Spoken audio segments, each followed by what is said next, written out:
بسم اللہ الرحمن الرحیم۔ شروع اللہ کے نام سے جو بڑا مہربان نہایت رحم کرنے والا ہے۔ سورۃ کوثر۔ ترجمہ۔ بے شک ہم نے آپ کو کوثر دی، پس اپنے رب کے لیے نماز پڑھیے اور قربانی کیجیے۔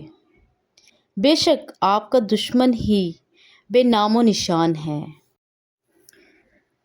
قرآن کی سب سے چھوٹی سورت، مگر اس میں چھپی ہے ایک بہت بڑی خوشخبری۔ کیا آپ جانتے ہیں کوثر کیا ہے؟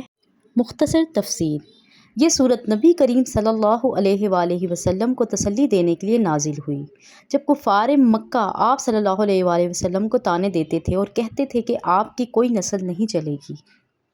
اللہ تعالیٰ نے فرمایا، ہم نے آپ کو کوثر عطا فرمایا۔ کوثر کا مطلب بہت زیادہ خیر و برکت ہے۔ اس میں دنیا اور آخرت کے بے شمار نعمتیں شامل ہیں۔ مفسرین کے مطابق کوثر جنت میں ایک خاص نہر بھی ہے جو نبی کریم صلی اللہ علیہ وآلہ وسلم کو عطا کی گئی ہے۔ پھر فرمایا، اپنے رب کے لیے نماز پڑھیں اور قربانی کریں، یعنی جب اللہ نے آپ کو اتنی بڑی نعمت دی ہے تو آپ بھی خالص اسی کے لیے عبادت کریں، اس میں کسی کو شریک نہ کریں۔ آخری آیت میں اللہ تعالیٰ نے فرمایا کہ آپ کا دشمن ہی بے نام و نشان رہے گا، یعنی جو لوگ آپ صلی اللہ علیہ وآلہ وسلم کی مخالفت کرتے ہیں اصل میں وہی ناکام ہوں گے، اور اللہ آپ کا نام ہمیشہ بلند رکھے گا۔ یہ صورت ہمیں سکھاتی ہے کہ اللہ اپنے نیک بندوں کو کبھی اکیلا نہیں چھوڑتا، اور جو لوگ دین کا مذاق اڑاتے ہیں وہ آخر کار خود ہی مٹ جاتے ہیں۔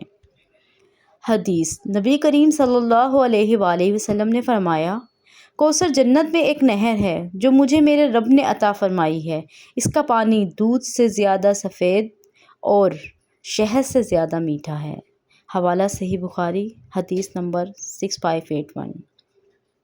خلاصہ: سورۃ کوثر ہمیں بتاتی ہے کہ اللہ اپنے نبی صلی اللہ علیہ وآلہ وسلم کو بے شمار نعمتیں عطا فرماتا ہے اور دشمن کبھی کامیاب نہیں ہوتے۔ نصیحت: اللہ کی نعمتوں پر شکر ادا کریں، نماز اور عبادت کو خالص اللہ کے لیے کریں، مشکل حالات میں مایوس نہ ہوں، اللہ ہمیشہ ساتھ ہے۔ اگر آپ بھی جنت کی نہر کوثر پینا چاہتے ہیں تو کمنٹ میں یا اللہ ہمیں کوثر عطا فرما ضرور لکھیے۔ جزاک اللہ۔